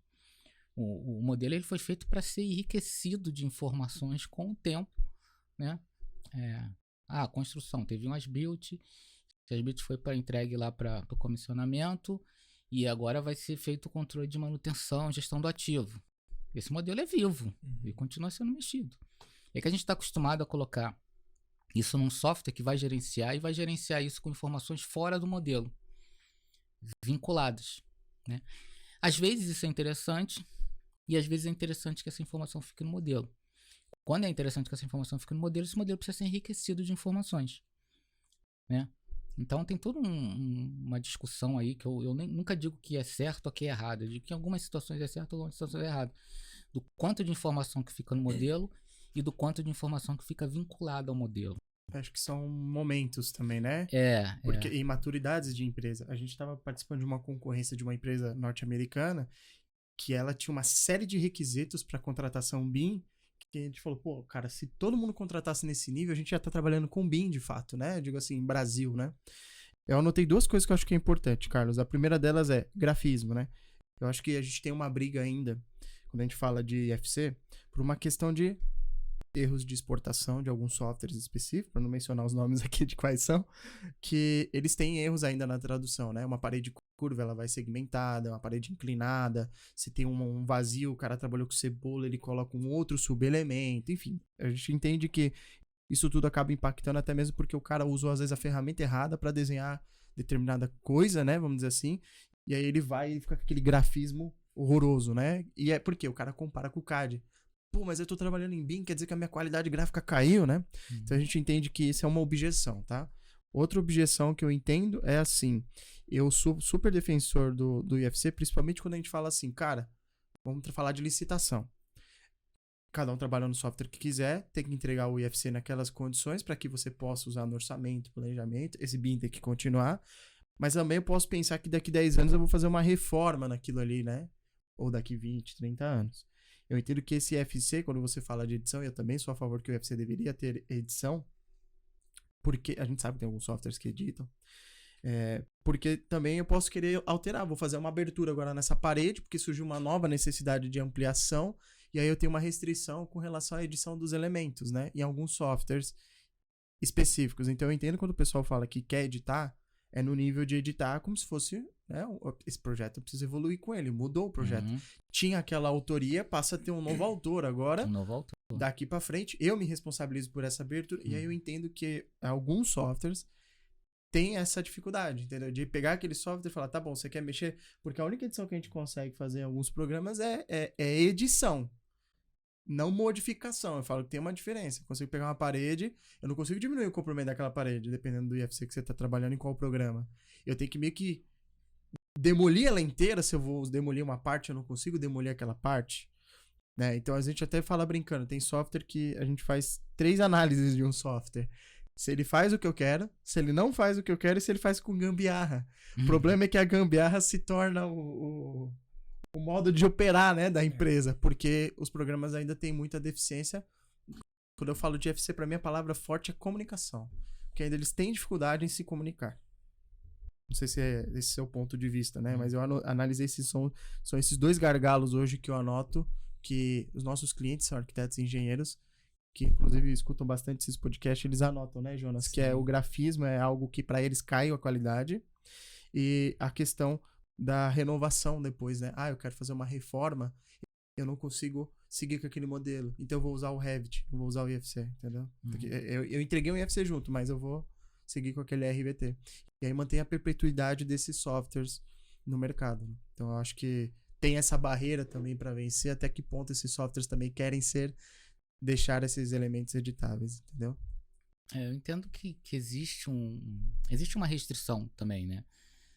O IFC ele não é perfeito. Ele tem evoluído com o tempo e ele tem algumas restrições, né? Quando você faz uma parede no Revit, você tem todo um processo paramétrico que ele entende, principalmente quando você trabalha com software de geometria mais fechada, que é o Revit, né? Fazer uma viga, você tem restrições para fazer aquela viga. No SketchUp você faz qualquer coisa e diz que aquilo é uma viga. O Blender também é assim. Você trabalha com malha. Você faz a malha e aí você chega e fala assim, não, isso aqui é um IFC BIM, é uma viga. Né? É mais flexível. Em compensação, o Revit não deixa o projeto fazer tanta besteira. Né? Porque fica mais preso. Ele restringe para ter um controle maior. Até pelas categorias e tudo mais. Quando você exporta isso para um formato aberto, é muito difícil que o formato aberto traga todas as características do formato proprietário. Então, se eu exportei para FC, quando eu trago de volta para o Revit, ele até coloca aquilo como uma viga ou como uma parede, mas não é mais aquilo que era antes, né? É claro que nessa parte de grafismo, é uma coisa que eu defendo muito assim. O IFC possui várias topologias geométricas. Eu sei porque eu estudei todas elas, né?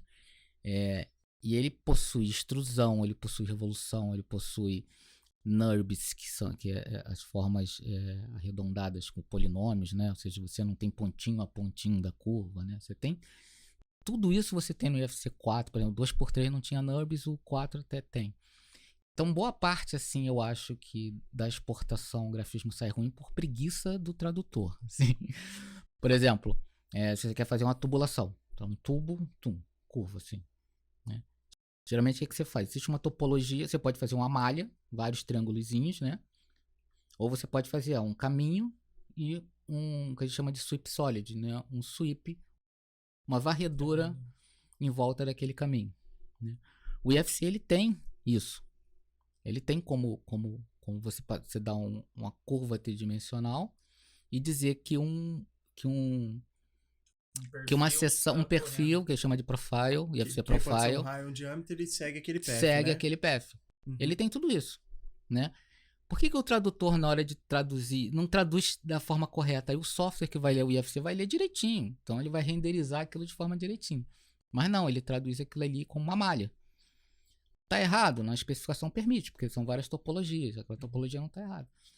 Mas poderia fazer dessa forma melhor. Então o grafismo, para mim, é culpa realmente dos tradutores. Entendeu? Porque existe isso. Né? Antigamente não existia. No 2x3 não tinha tanta topologia geométrica. No 4 já tem. E eu estava dando a palestra hoje lá nesse evento aí do metrô. E eu estava justamente falando com a dificuldade do 4.3, que é a versão do IFC para infra, né? Por exemplo, você vai representar uma rodovia, você tem curvas que num projeto de edificação você não teria. E agora você tem, que por exemplo, quando você tem uma curva de uma rodovia, você não é uma curva circular. Tem uma parte que é curva circular, tem a reta e tem uma curva que é transitória, faz a transição para a curva circular. Essa curva é um espiral. Né?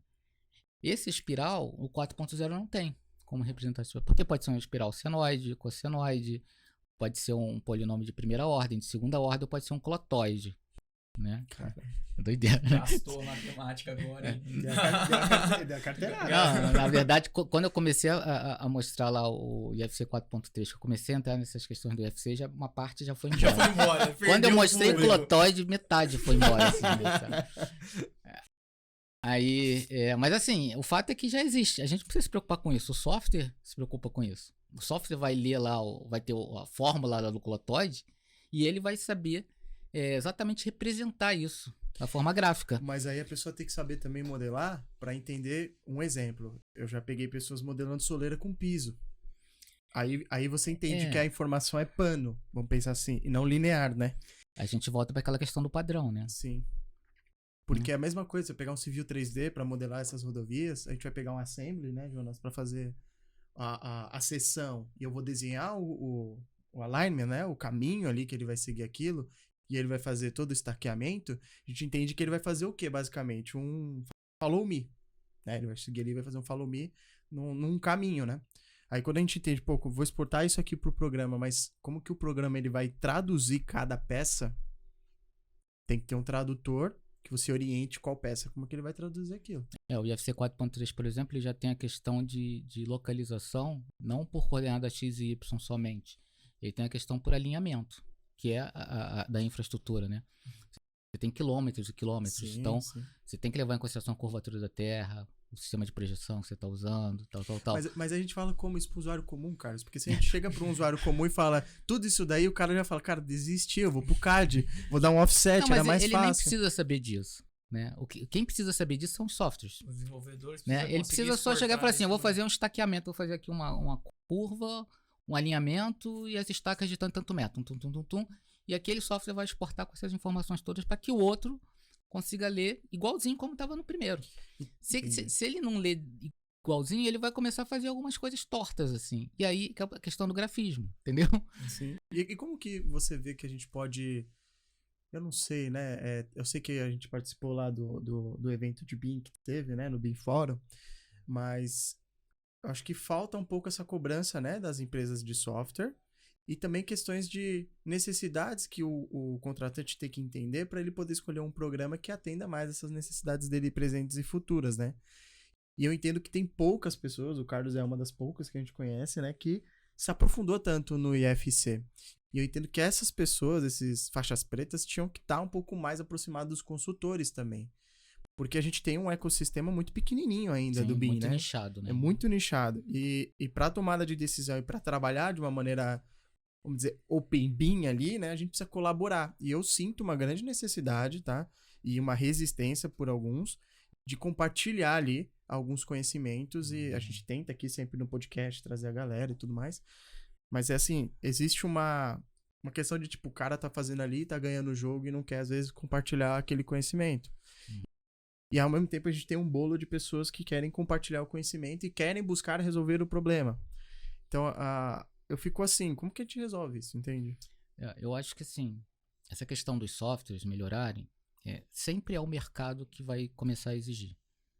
Então, para mim, eu acho que precisa ter do entendimento do mercado, exatamente o que você falou. O mercado precisa entender melhor o que são essas tecnologias, o que é o Open BIM, o que é o padrão IFC, o que é o padrão IDS, né? Precisa entender melhor isso para começar a exigir das softwares. Como é que eu vou exigir que o software exporte o IFC com qualidade se eu não sei o que é o IFC, né? E aí, não só o projetista, como engenheiro, começar a entender melhor essas coisas, como também os contratantes, os consultores, né? Entender que existe a possibilidade de pedir em padrão aberto, que existe essa possibilidade e que ele pode exigir isso do mercado, ele pode exigir, chegar assim pro software lá que ele paga milhões lá, que tem um CDE, que tem coisa, e fala assim, pô, vem cá, vocês abrem arquivo IFC, eu quero vocês exportam esse arquivo IFC, eu quero ter essas informações para mim, para guardar, para ficar comigo, né? Para fazer um BI, eu contratar um programador para fazer, entendeu? Eu quero fazer isso. Então eu preciso desse entendimento. E aí essa questão que você falou de tem gente que, de fato, né? Você fala assim, o Carlos Dias é referência, estavam falando disso hoje, é referência. Eu não concordo que eu seja uma referência de IFC, assim. Por exemplo, que eu seja o cara que mais entende de IFC. Não sou. Existem vários, né? Só que tem pessoas realmente que não querem passar conhecimento, ou tem pessoas que não interessam para elas passar conhecimento, né? Tem pessoas que eu sou um dos caras que mais mostra a cara, eu acho, de repente, entendeu? Então por isso que acaba virando referência. Mas e eu acho que não passar, não colaborar é um tiro no pé, porque eu acho que a gente está num momento em que o Brasil precisa se desenvolver no BIM. E só vai se desenvolver no BIM se a gente começar a amadurecer em nível de conhecimento, né? E amadurecer em nível de conhecimento é bom para todo mundo, porque o mercado crescem as oportunidades para todo mundo. Até para mim, se cada vez mais empresas usarem IFC, eu sou mais contratado como consultor, entendeu? Então não tem esse negócio de ficar segurando informação. Acho que todo mundo tem que começar a aprender a trabalhar com isso. Não, eu acho até que uma das coisas que podem estar contribuindo a gente está numa era de divisor de águas que o pessoal está olhando com mais atenção para dados, né? Para BI, para saber o que fazer com essa informação. E talvez isso faça com que as pessoas olhem e falem, pô, essa ferramenta ela tá muito fechada para eu lidar com os dados, né? Muitas vezes um software ele tem a restrição de como ele exporta aquela informação. E se você tem o domínio do IFC, essas ferramentas que hoje estão à disposição para você manipular os dados ali, te dá mais liberdade, né? Para conseguir extrair informação, padronizar a forma como muitas vezes essas comunidades vão gerando novos códigos e às vezes uma função que já automatiza alguma coisa, isso tudo vai facilitando na manipulação dos dados, né? E aí o pessoal entendendo o poder que tem esses dados, ele queira trabalhar no padrão aberto para conseguir manipular essa informação, né? Os dados eles vão continuar precisando. Para você construir os dados, construir a modelagem dos dados, você vai continuar precisando de softwares proprietários, né? Cada software fazendo a sua coisa. Você tem um para modelagem de projetos arquitetônicos, você tem. Eu nunca acredito naquele desenvolvedor que tem a solução para todo mundo. É bem difícil, né? Então você tem diferentes soluções, né? Você tem um que se especializa mais na parte de planejamento de obra, né? E você tem outro para orçamento, você tem os softwares. Só que se eles se permitissem fazer uma boa tradução no formato aberto, essa comunicação ia ficar mais fácil, né? E você ia ter, depois que você gerou o teu modelo, gerou o teu orçamento, gerou o teu planejamento, você ter esses dados todos num formato onde você possa consumir informação para tomar a decisão melhor. Não necessitando necessariamente só do software para isso. Uhum.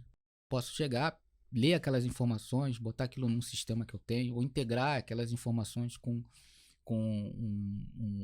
um sistema que eu tenho de compras, né? Um sistema que eu tenho, né? Um SAP da vida. Então, procurar fazer essa integração desses sistemas, né, de uma forma mais fácil via padrão aberto. Então, a ideia do padrão aberto é essa, não é substituir, né, os softwares. É integrar mais, né? Integrar. Eu ia falar assim, até indo para essa parte do que a gente está falando do OpenBIM e toda essa parte de integração, comunicação e tudo mais com softwares, eu vejo o seguinte, a gente aqui a gente estava com uma empresa de BIM, e a gente tinha muitos outros programas, né, Jonas? A gente tinha um programa para gerenciar financeiro, um programa para gerenciar horas, programas, tipo assim, tinha 5, 6 programas. Eu falei, Jonas, a gente tá tirando a ferramenta que a gente usa BIM para desenvolvimento. Eu falei, cara, isso aqui não tá BIM, entende? Eu digo assim, o nosso processo, o sistema não tá legal. Aí a gente chegou no ClickUp, que é uma ferramenta que a gente usa hoje para fazer o gerenciamento, aonde ela eliminou 5 programas que a gente utilizava. E ela é paga. E eu falei, não, mas quanto que a gente vai pagar nela? Vamos pagar ali, um exemplo, R$500 por pessoa.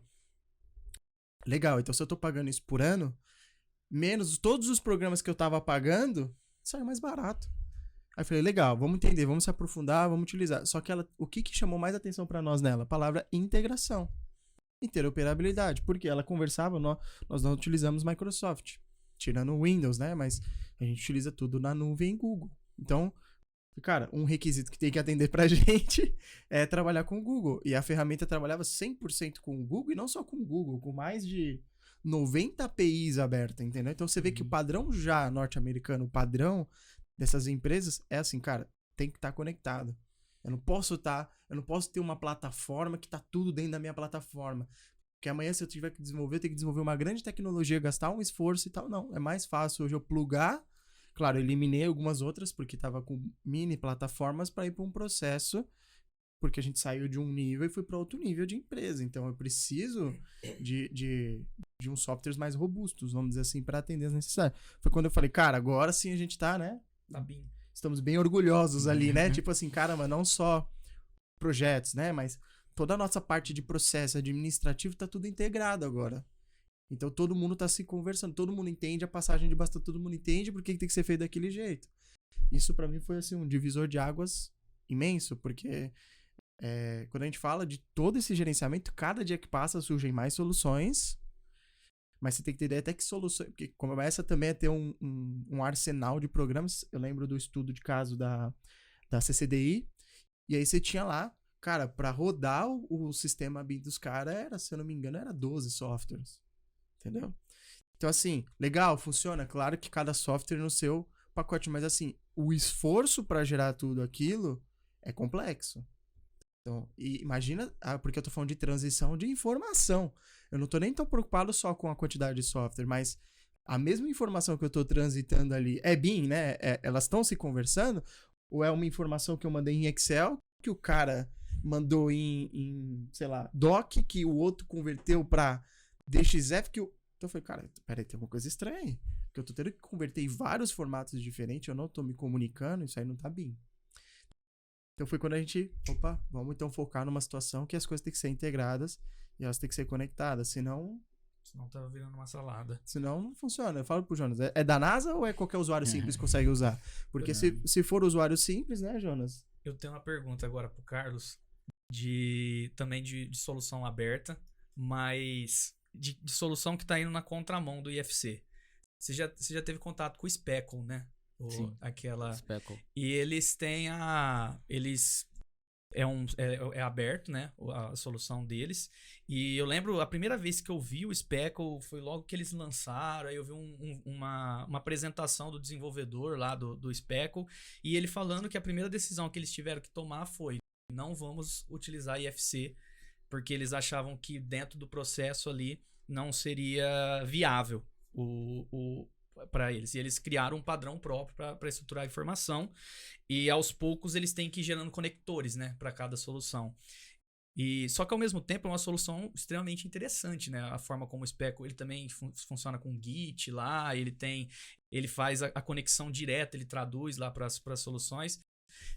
Qual que é a sua opinião sobre o Speckle? Você já utilizou? Você acha que também pode ser uma possibilidade nesse ambiente de padrões abertos? Ou acaba se tornando muito restritivo por depender de conectores para cada solução? Não, acho legal, acho bacana. Eu acho que eu ainda não analisei o Speckle com profundidade, né? Uhum. Mas, assim, é uma ideia interessante. A gente não pode ficar preso, né, somente num tipo de solução. O IFC é o padrão aberto mais utilizado no BIM, né? Mas eu tenho essa convicção de que vai chegar uma hora que a gente vai... a gente até vai deixar de usar a palavra BIM, né? Uhum. E vai também parar de trabalhar com arquivos. À medida que a tecnologia tá evoluindo na questão de velocidade de conexão, velocidade de processamento, aumento de banda, né, e tal, a gente vai trabalhar com dados interconectados, né? Então vai ser difícil até você estruturar arquivos e formatos de arquivos com relação a isso. Uhum. Eu acho que qualquer solução assim que venha facilitar o processo de interoperabilidade, né, que não seja por compatibilidade, né, que seja realmente via padrões e tal, eu acho aceitável, eu acho legal. Eu acho que são diferentes vias que podem conviver juntas, né? Eu acho interessante também essa questão do Speckle. Isso que ele falou foi bem interessante, da questão de, mas é que o mercado de tecnologia da informação, ele já entende essa interoperabilidade, esse padrão aberto há décadas. Ninguém fala assim, vou construir uma página de internet para ser aberta só pelo Windows. Tem que ser aberto pelo Windows, pelo Mac, pelo Linux. O HTML é um formato aberto, né? Os sistemas se comunicam via API, né? REST API, que é uma linguagem aberta. Então, eles já entendem dessa necessidade, né? A indústria da construção civil e algumas outras indústrias é que ainda temem, né, que precisamos de formatos proprietários e tal, pagar royalties e tal, tudo mais, né? As pessoas têm medo do open source também, né? Porque, pelo menos esse aqui eu paguei, eu posso juridicamente chegar lá e, né, dizer, você já teve o prejuízo, você vai entrar na justiça, vai ficar lá na justiça contra o cara. Né? O open source é um grupo de comunidade, mas aí o cara não quer resolver meu bug e tal. Tem o bug do hatch do AutoCAD até hoje não foi resolvido, né? E é pago. Você, por exemplo, o Blender, ele é um tipo de solução de software que para mim assim, é o exemplo do open source que deu certo, né? Ele é uma fundação financiada por grandes empresas, porque é um software de animação, né? Voltado para animação, que todo mundo viu que era um software muito bom, que era o mais utilizado. E aí as empresas falaram, não, a gente tem várias indústrias que dependem de profissionais que trabalham com Blender. Então ele falou assim, não, vamos financiar isso, né? Os caras pagaram. Então, assim, todas essas iniciativas são iniciativas que para mim são válidas. Se amanhã depois eu achar um formato que é melhor que o IFC, eu abandono o IFC para ele também, entendeu? Não fico preso, né, a esse tipo de coisa. Você se adapta, né? Eu acho que até uma questão, a gente falando do Blender, eu sempre contei, né? A primeira vez que eu vi o Blender foi numa palestra, acho que lá no Senac, 2012, 13, que o cara chegou a primeira vez com um pendrive na época. Meu, que esse cara tá rodando um programa num pendrive? Que loucura é essa aí, cara? Ele é leve, pequeno. Eu falei, nossa, aquilo foi o que chamou a atenção, cara. Eu trouxe o programa aqui. Começou assim a palestra do cara. Pum, aí ele colocou, foi mais ou menos nessa época. Aí eu fiquei impressionado, assim, falei, caramba, cara. Porque na época a gente andava muito com CDs e tudo mais, né? Bom, a gente tá chegando aí no fim do nosso podcast, né? Aquele momento. Queria agradecer o Carlos. Carlos, no final, todo o pessoal que grava aqui com a gente passa um insight ali pro pessoal, um comando, alguma coisa do tipo. Que você dá alguma dica pra quem tá escutando o podcast, assim, na sua visão de tudo nessa jornada que você teve até aqui. Qual skill, qualquer coisa do tipo. Qual seria o conselho que você daria pra quem tá escutando ali? Eu acho que, assim, pra mim, quando eu comecei a estudar BIM, né? Claro, a gente começa sempre em software. Depois eu diria assim, depois a gente percebe que a gente tem que passar pra parte de processo, né? Software não é o importante ali. É claro, você não faz BIM sem software, mas ele não é a única coisa, né? Então esse negócio todo de você fazer a gestão da informação, descobrir qual é a informação, tal, buscar esse conhecimento é muito interessante.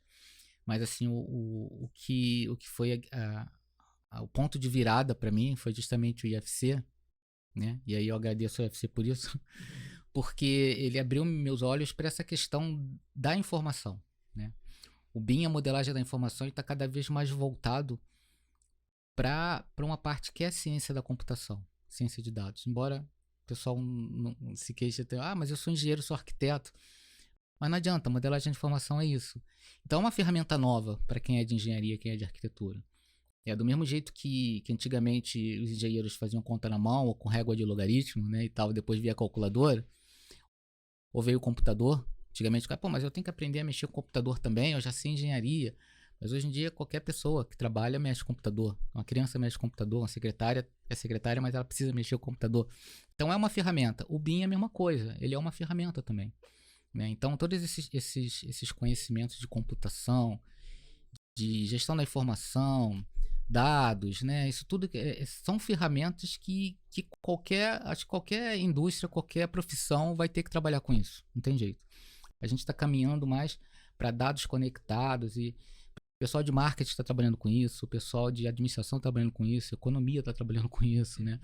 Então, e não tem como ser diferente com a engenharia, com a arquitetura, né? Então, a gente precisa... engenharia a gente já faz bem, arquitetura a gente já faz bem, então vamos tentar aprender essa parte de como é que a gente gera informação, como é que a gente modela essa informação e como é que a gente usa essa informação para melhor tomada de decisão. Então, se tem algum conselho para dar, estudem essa parte, né? Seja IFC, seja OpenBIM, não seja OpenBIM, mas estudem essa parte de informação aplicada à engenharia e construção. Legal. Bom, eu também acho que foi uma conversa muito produtiva. Acho que é muito importante a gente ter essa visão e é complexo, né? Conseguir formatar a nossa cabeça para entender e entender todos os stakeholders, né? A necessidade de cada um dentro desse fluxo. Acho que é um trabalho de capacitação, de gestão mesmo, né? A pessoa entender que o BIM, a ferramenta, ela é ferramenta, né? Ela não é o que vai resolver os problemas. E também essa questão de realmente ter que se aprofundar, ter que entender, ter que ver o que está sendo feito.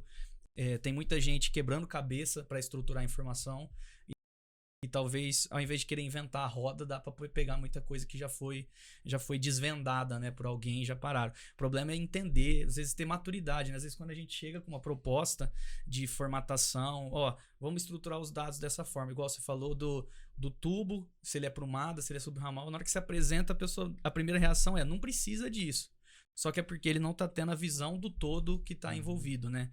Então, acho que fica de lição aqui nesse podcast, acho que é isso, né? Conseguir visualizar esses dados, como eles se relacionam dentro das empresas e qual que é a necessidade de cada um e estruturar essa informação ali. Legal. A palavra só que eu anotei aqui, eu acho que é comunicação, né? De tudo isso daí. Acho que independente disso, o IFC pra mim, quando alguém fala que é IFC, eu falo, cara, a gente falou do idioma ali, né? É comunicação. Acho que essa é a grande sacada que eu daria pra quem tá escutando ali, pra entender que assim, você quer ir longe, você aprende a se comunicar, né?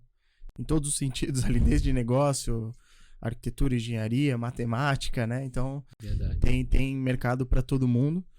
Bom, pessoal, queria agradecer aqui o Carlos por essa presença aí no podcast. Carlos, foi, acho que, riquíssimo para quem está escutando aqui. E depois a gente vai deixar suas redes sociais, os seus contatos, o curso do Carlos aí também, para o pessoal poder se aprofundar mais no IFC. E, pessoal, não esqueçam de dar o like, compartilhar, deem 5 estrelas aí no Spotify para ajudar a gente a crescer aí no Spotify. E passa isso para algum colega de profissão que eu tenho certeza que vai levar ele para o próximo nível. Valeu. Valeu, pessoal. Valeu, pessoal. Tchau.